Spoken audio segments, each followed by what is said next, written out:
It's not every day you find yourself lying flat on your back in a grassy field, chest exposed, with a total stranger pressing down on your ribs while telling you to push harder like you're trying to bring me back to life. And yet here I was in the middle of a weekend wilderness first aid course, trying to convince myself that this was exactly how I wanted to spend my Saturday. Let me back up a bit. A couple weeks ago, I signed up for this wilderness first aid class, mostly on a whim. I figured it'd be one of those things that looks good on paper, like, hey, you're adventurous and responsible. But honestly, I hadn't imagined that the instructor, this guy named Nate, would turn out to be the kind of person who could make a CPR demonstration feel like some weird mix of awkward flirting and a buddy comedy scene. Nate showed up right on time, tall and just the right amount of casually rugged, wearing a flannel shirt and a grin that seemed permanently etched onto his face. He had this laid-back confidence about him, like he could handle a bear mauling or a bad case of poison ivy with the same calm he used to teach a class full of nervous city folk how to save a life in the woods. And maybe that's why I was drawn to him immediately, even if I tried to play it cool. The class was held at this community center on the edge of town, where the parking lot gave way to trails that led deep into the woods. Outside the window, you could see the first hints of fall, the leaves just starting to turn, the air crisp enough to make you want a jacket but not cold enough to complain about it. Inside, there was a bunch of people like me, mostly guys who looked like they'd never been camping but thought it sounded like a good idea. Nate kicked things off with a story about a hiking trip gone wrong, which made everyone lean in a little closer. Then he started explaining the basics of CPR, demonstrating the hand positions and rhythm. When it was time to practice, he looked right at me and said, "You're up first." Suddenly, I was on the ground, laying flat, heart pounding for reasons that had nothing to do with the exercise itself. His hands found the right spot on my chest, and I realized this was way more intimate than I expected. He kept his eyes locked on mine, encouraging me to return the favor. "Come on, you gotta really push it," he said with a smirk that made my cheeks heat up. The whole thing felt bizarrely charged, like some strange audition or a test neither of us knew we signed up for. I'd barely caught my breath before Nate switched gears, explaining how important it was to stay calm under pressure, both in emergencies and, apparently, when someone's face is 2 inches from yours trying to save your life. There was something about the way he talked that made you want to listen, like he wasn't just teaching a class but sharing a piece of himself you didn't even know you needed. And just like that, what started as a random weekend class was turning into something I definitely didn't see coming. Because while Nate was busy showing us how to keep people alive out in the wilderness, I was starting to realize that maybe, just maybe, he was the one who could make my heart race in a way no CPR lesson ever could. That's when he suggested we practice CPR again, only this time with a little less technique and a lot more, well, I wasn't quite sure what to call it yet. But I knew one thing for sure. I wasn't going anywhere. He gave me that look, half challenging, half amused, and said, "All right, one more round, but this time, you lead." My heart did that stupid stutter thing again, and I swore I could hear the blood rushing in my ears. "Lead?" I echoed, trying to hide how much the idea of being that close to him again was messing with my head. "Yeah. You're the one who has to show me what you learned," he said, stepping back and folding his arms, like he was waiting to be impressed. It was playful, but there was a spark in his eyes that told me this was more than just a drill. I swallowed hard and got down on the ground, my hands hovering over his chest the way he'd shown me. Trying not to freak out, I pressed down firmly, counting out the rhythm in my head, 1, 2, 3, 4, just like he'd said. Nate didn't say a word. He just let me take the lead and kept his gaze on me the whole time. When I finished, he sat up and looked at me with this grin that made me feel like I had just passed the most important test of my life. "Not bad," he said, shaking his head a little, like he was impressed but pretending not to be. "You've got the technique down, but you're too tense. It's like you're trying to save me and yourself at the same time." I laughed nervously, brushing some grass off my shirt. "Well, maybe I am." That set off this easy conversation, the kind where you start talking about random stuff and suddenly realize you're actually interested in everything the other person has to say. We sat there on the grass for a few minutes, catching our breath, and I found out Nate was a park ranger who'd been teaching wilderness first aid for about 5 years. He'd done a lot of solo hikes and rescue missions, so he knew his stuff, but he wasn't the type to brag about it. "You ever go hiking?" he asked, breaking the comfortable silence. "Not really," I admitted. "I'm more of a city guy, but I figured it'd be good to know what to do if I ever get lost or something." "Smart move. The city's no place to test your wilderness skills, though," he said with a grin. "But hey, maybe one day I could take you out on a trail, show you how to survive without smartphones and overpriced coffee shops." I almost choked on my breath at that, but played it cool. "Sounds like a deal, as long as you promise not to make me do CPR on you again." He laughed, and suddenly the whole class and the awkwardness of the CPR practice felt miles away. It was just the two of us, sitting in the fading light, like we'd known each other longer than a few hours. Over the next part of the class, we kept getting paired together for practice scenarios. I started to relax around him in a way I didn't expect, and I think he did too. We joked, we messed up a few bandages, and I caught him stealing quick glances when he thought I wasn't looking. When the session wrapped up, Nate packed up his gear and said, "So what do you say? Want to grab a coffee? I know a place that's not too far from here, and I promise no CPR drills." I hesitated for a second, then nodded. "Yeah, I'd like that." We ended up walking to this little cafe nearby, the kind with big windows and an eclectic mix of plants and mismatched furniture. The sun was setting, casting a golden glow over everything, and for once, I felt like I was exactly where I was supposed to be. Sitting across from him, sipping on a ridiculously strong espresso, I realized how easy it was to talk to Nate. He had this way of making you feel like the most important person in the room without even trying. We swapped stories about our lives. Mine was mostly introverted and city-focused. His was filled with wild adventures and quiet moments in the woods. Then he dropped this line out of nowhere. "You know, CPR isn't just about technique. It's about trust. You have to trust the person you're trying to save, and they have to trust you in return." I blinked, caught off guard by how much that sentence stuck with me. Trust, huh? Yeah. "Especially when your chest is in someone else's hands," he said, eyes locking with mine in a way that made the space between us feel electric. The cafe noise faded into the background, and for a second, it was just us. I wanted to say something, anything, but all I could do was smile and nod. Before I knew it, Nate stood up, sliding his chair back with a soft scrape. "I've got one more hike planned this weekend. Nothing crazy, just some easy trails and a campfire. You in?" "Definitely," I said without hesitation. Walking back to my car, I kept replaying the day in my head. The nervy CPR practice, the easy conversations, and the way Nate looked at me like I wasn't a total stranger, but someone he actually wanted to know better. I didn't know where this was going, but I had a feeling it was just the start of something I wasn't ready to let go. The weekend came faster than I expected, and I found myself standing at the trailhead with a duffel bag slung over my shoulder, feeling a mix of excitement and a touch of nervousness that had nothing to do with the hike itself. Nate was already there, leaning casually against his truck, wearing that same flannel shirt but paired with hiking boots and a cap that made him look even more like he actually belonged in the wilderness. "Ready to survive the wild?" he teased, a grin playing on his lips. "Ready as I'll ever be," I replied, trying to sound confident but secretly hoping I didn't trip over a root or get us both hopelessly lost. We set off down the trail, the forest around us alive with the sounds of rustling leaves and distant birdsong. Nate fell into that easy rhythm of a seasoned hiker, pointing out different plants and telling stories about the trails he'd explored. I soaked it all in, feeling more at home than I'd imagined possible outside the city. After about an hour, we stopped by a small clearing, where the sunlight filtered through the canopy, casting dappled shadows on the ground. Nate dropped his pack and pulled out a compact camp stove, immediately setting about making coffee. I watched him move with an effortless grace, the way he handled the gear like it was second nature.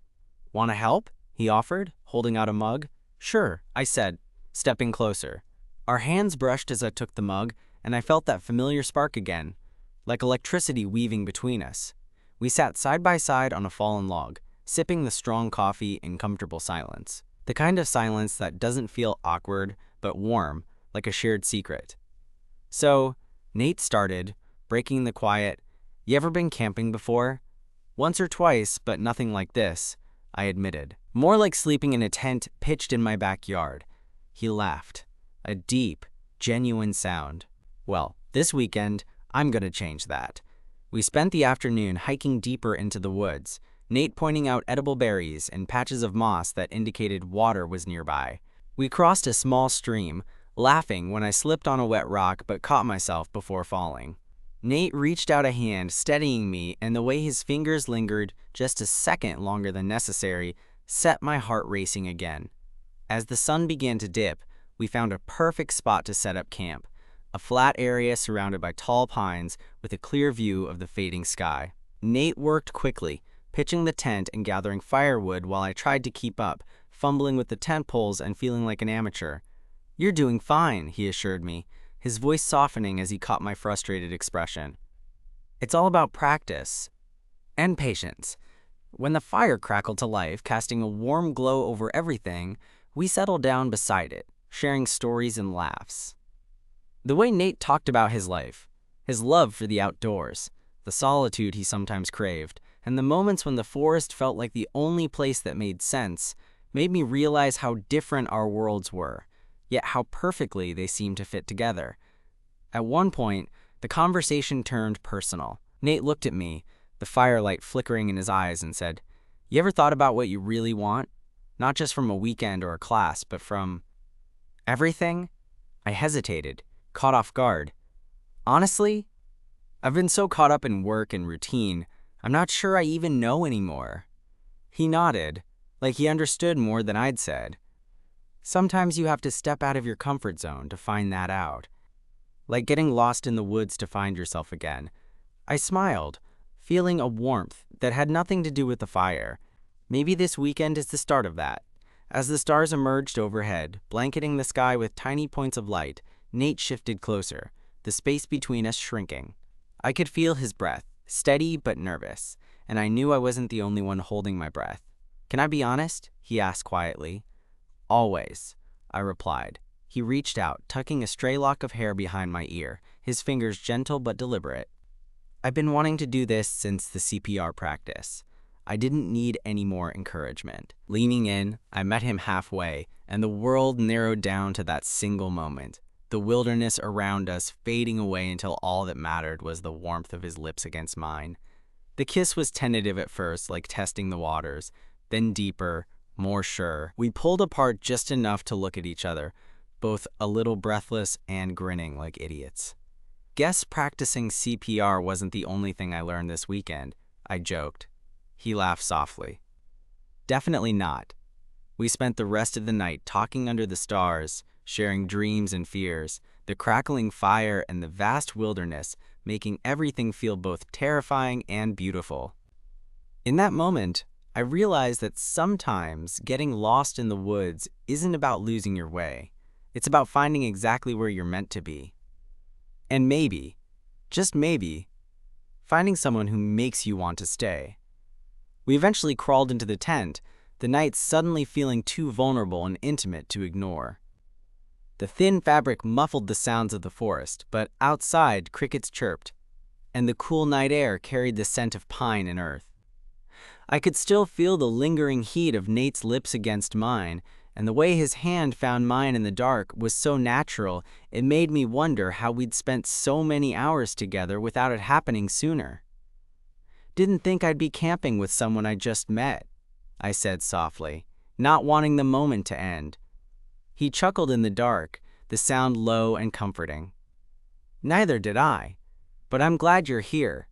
We sat in silence for a while, hands intertwined, each lost in our own thoughts. I was surprised at how easy it was to just be quiet without feeling awkward. There was something reassuring about it, like we didn't have to fill every second with words to feel connected.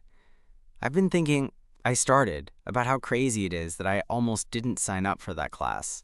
I mean, I showed up expecting some boring lecture, and instead, well, here we are. "Funny how life works," Nate said. "Sometimes the best things happen when you least expect them." I nodded, feeling a little vulnerable but wanting to push the conversation forward. "Do you think this could go somewhere? I mean, beyond a weekend in the woods and CPR lessons? His hand squeezed mine gently. Yeah, I want to find out. The next morning, sunlight filtered through the tent, warming my face and nudging me awake. Nate was already up, quietly making breakfast over the camp stove. The smell of frying eggs and coffee was a surprisingly perfect way to start the day. I crawled out, rubbing the sleep from my eyes. He handed me a steaming mug, and we ate in companionable silence, the kind that only forms between people who've shared something real. After breakfast, we tore down camp and packed up our gear. As we walked back along the trail, Nate reached out and linked his fingers with mine. Easy, casual, but it felt like a silent promise. We didn't talk about the kiss or the night in the tent, but there was a new energy between us, something unspoken but undeniable. When we got back to the parking lot, reality started seeping back in. I glanced at Nate, suddenly reluctant to say goodbye. So, I said, trying to sound light, what happens now? You're a park ranger, and I'm, well, me, city guy, probably way out of your league. Nate shook his head, smiling in that way that made me feel like the world was a little less complicated. I'm not worried about leagues. I'm just interested in you. And besides, who says city and wilderness can't mix? He slid his duffel into the back of his truck, then turned back to me. Let's see where this goes, no matter how weird or unexpected it might get. I laughed, feeling a little lighter than I had in weeks. Deal. Before I could lose my nerve, Nate stepped closer and kissed me again. Brief, but full of promise. When he pulled away, his eyes sparkled with that same easy confidence. Text me? I asked, my voice barely above a whisper. Already did, he said, holding up his phone with a grin. Driving home, I kept glancing at my screen, watching Nate's name pop up. For the first time in a long time, I felt like I wasn't just existing, but actually starting something new. The CPR practice, the wilderness, the campfire, it all seemed like a strange but perfect way to stumble into this. I don't know where this will go yet, but if there's one thing I've learned, it's that sometimes you have to be willing to get a little lost to find exactly what you need. And with Nate, I think I found at least the beginning of that. I'm still not great at CPR, but maybe, with a little practice, I'll get better at this whole love thing too. The days after that weekend felt like I was living in this strange bubble, part reality, part daydream. I kept replaying every moment with Nate, from the awkward CPR practice to the quiet night under the stars. And honestly, I was kind of terrified. I hadn't even been hoping for anything beyond the class, and now here I was, texting back and forth with a park ranger who made me feel like I was more than just a guy fumbling through first aid techniques. Our messages started off pretty casual, mostly sharing hiking tips, funny stories from his time in the wilderness, and me trying to find excuses to talk to him without sounding too eager. But it didn't take long before the conversations got deeper. He asked about my life, my favorite things, my fears. We swapped playlists and shared book recommendations. Before I knew it, texting Nate became the highlight of my day. One evening, about a week after the hike, he sent me a message. "What are you doing Friday night?" "I'm inviting you to a real wilderness challenge." I stared at my phone, heart racing, trying to figure out if he was joking or serious. I replied, "Depends. What kind of challenge are we talking about?" Think, night hike, no phones, just us, the stars, and maybe a little campfire storytelling. "You in?" I hesitated for a split second before typing back, "Absolutely." When Friday rolled around, I found myself standing outside Nate's apartment, trying to look casual but feeling like the most awkward guy alive. He greeted me with that easy smile, the same one I'd fallen for, and handed me a backpack. "Pack some essentials," he said. "If you're going to survive the night, you better learn from the best." I laughed, grateful for his confidence. We drove out of the city, the skyline shrinking behind us as we headed toward the woods. The air got cooler, the trees thicker, and the world quieter. Once we parked, Nate switched off his phone and passed me a small flashlight. "No distractions," he said. "Just us and the forest." Walking side by side, the darkness wrapped around us like a blanket. The only sounds were the crunch of leaves beneath our boots and the occasional call of an owl. I felt surprisingly at peace, even though every shadow seemed to hold a million possibilities. So I said, breaking the silence, "Do you always do this?" "Sometimes," Nate admitted. "It's a way to disconnect from everything and just be present. Plus, it's more fun with company." We talked about our pasts, our dreams, and the little things that made us who we are. And the more I learned about him, the more I realized how rare it was to find someone who could be so open and genuine. It wasn't just the wilderness that made Nate special. It was the way he made me feel seen. At one point, we stopped on a ridge overlooking a valley drenched in moonlight. Nate pulled out a blanket and we sat down, shoulders touching, wrapped in warmth and silence. "Look up," he said softly. The sky was a tapestry of stars, brighter and closer than I'd ever seen. I could almost feel the vastness of the universe pressing gently against my skin. "Sometimes I come out here and think about how small we all are," Nate said. "But then I realize it doesn't matter how small we are if we have someone to share it with." I turned to him, my throat tight. "I'm really glad I met you." He smiled, eyes shining. "Me too." That night we camped under the open sky, the world reduced to just the two of us and the wild around us. The fire flickered between us, casting dancing shadows on our faces, and when our hands found each other's again, it felt like coming home. In the days that followed, our relationship unfolded with a natural ease that surprised me. Nate introduced me to the simple joys of the outdoors: early morning hikes, quiet moments by the river, and the thrill of cooking over an open flame. I showed him the city's hidden gems, tiny coffee shops, late-night jazz bars, and my favorite bookstore, where we spent hours lost in conversation. We balanced each other out. His calm grounded me. My curiosity sparked new adventures for him. There were moments of awkwardness, sure, like when I got lost on a trail and he had to come find me, or when I accidentally burned dinner on a campsite stove. But those moments only made us laugh harder. One evening, as we sat on his porch, watching the sunset paint the sky in shades of pink and orange, Nate looked at me with that familiar spark in his eyes.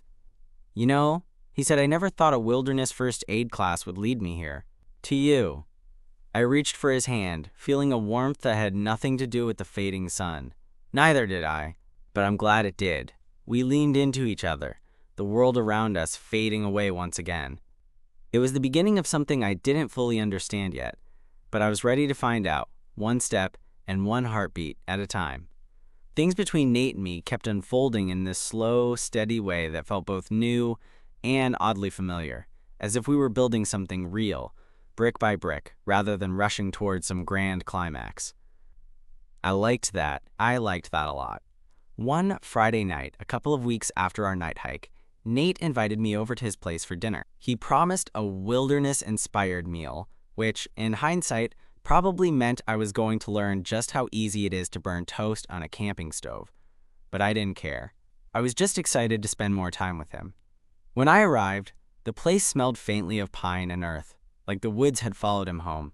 Nate was in his kitchen, looking completely in his element, chopping vegetables with the focused intensity that made me smile. "Dinner will be ready in, 10 minutes. If it doesn't kill us first," he said without looking up. I laughed and took a seat at the small kitchen table, watching him move around the room like he owned every inch of it. There was something undeniably attractive about the way he was so comfortable being himself. "Tell me," I said, "what's the deal with you and the wilderness? You ever think about city life? Living somewhere else?"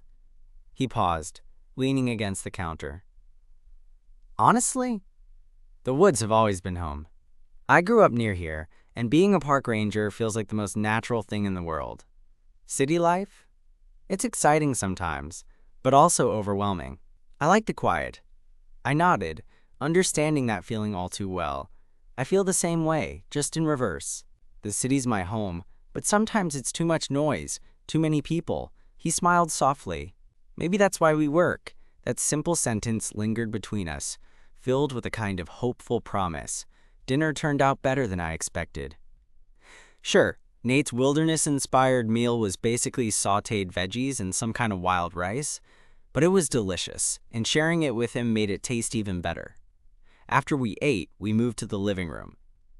This space was cozy, decorated with photos of mountains, forests, and wildlife, a window into his life. On the coffee table was a stack of books about survival skills, nature guides, and a dog-eared novel I recognized as one of my favorites. "I see you have good taste," I teased, picking up the book. He grinned. "You're easy to impress." We talked late into the night, the conversation weaving between lighthearted jokes and deeper confessions. At some point, the topic shifted to relationships, vulnerability, and the fear of opening up. "I've been hurt before," Nate admitted quietly. "It makes it hard sometimes to let someone in." I reached out and squeezed his hand. "Me too, but that's what makes it worth it when it works." He looked at me, eyes searching. "I want to see where this goes, even if it's scary." That honesty hit me like a punch to the chest, and I realized I felt the same. I wanted to take that leap with him. The next few weeks were a blur of weekend hikes, late-night phone calls, and stolen moments, like when he'd grab my hand as we crossed a busy street, or when I'd catch him watching me with that soft, thoughtful look I was starting to crave. One Saturday, we planned a longer hike, this time with a small group of Nate's ranger friends. I was nervous about meeting them, but trusted Nate's judgment. The group was easygoing and welcoming, sharing stories and laughter as we trekked through sun-dappled trails and crossed babbling brooks. During a break, Nate pulled me aside. "Hey, you're doing great. I'm proud of you." I smiled, feeling warmth spread through me. "Thanks. I'm proud of you too, for dragging me out here." He laughed. "Someone's got to show you the ropes." On the way back, we got caught in a sudden rainstorm. We huddled under a thick canopy of trees, soaked and laughing at our bad timing. Nate pulled his jacket around me, his hand finding mine again. "See?" he said. "Even when things get messy, it's better together." I couldn't argue with that. Back in his apartment later that evening, as we dried off and warmed up with tea, Nate got quiet for a moment. "There's something I need to tell you." My heart skipped. "What is it?" He took a deep breath. "I'm planning to ask for a promotion at work. It's a big step, a move into a leadership role. It means more responsibility and probably more time away from home." I nodded, trying to keep my face neutral even though my gut twisted. "That sounds amazing. I mean, you deserve it. But it also means less free time," he continued. "And, well, I don't know how that will affect us." I took his hand, squeezing it gently. "We'll figure it out. Whatever comes, we face it together." He looked at me like I'd just handed him a lifeline. Days later, Nate got the call. The promotion was his. I was proud beyond words, but I also saw the flicker of worry in his eyes.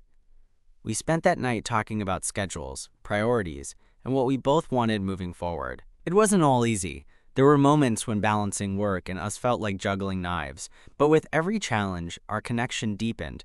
One night, after a particularly long day for him, I found Nate on his balcony, staring up at the stars, exhausted but smiling. "Busy days, crazy nights," he said, pulling me close. "But worth it," I replied, leaning into him. He kissed me softly, and in that moment I felt it. The kind of love that's not flashy or perfect, but steady and real. The kind that grows stronger with each shared struggle and triumph. Looking back, it's wild to think it all started with a CPR lesson and a guy who wanted me to practice chest compressions. Turns out, sometimes the heart needs a little first aid of its own, and all it takes is someone willing to teach you how to breathe again. Months had passed since Nate's promotion, and with it came the inevitable adjustments, the late nights, the unexpected calls, and the pressure of new responsibilities. At first I worried it might pull us apart, but instead it made us stronger. We learned to communicate better, to carve out time even when schedules clashed, and to appreciate the quiet moments shared after long days. One evening, after a particularly hectic week for both of us, Nate invited me over for dinner. It wasn't anything fancy, just homemade stew and a bottle of cheap wine.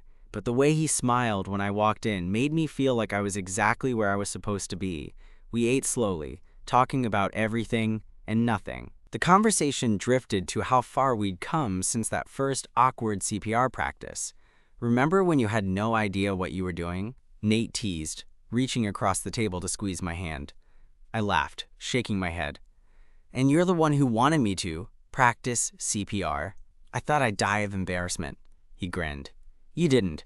You came back to life, though, more than once. The room felt warm, safe, like the heart of everything we'd built together.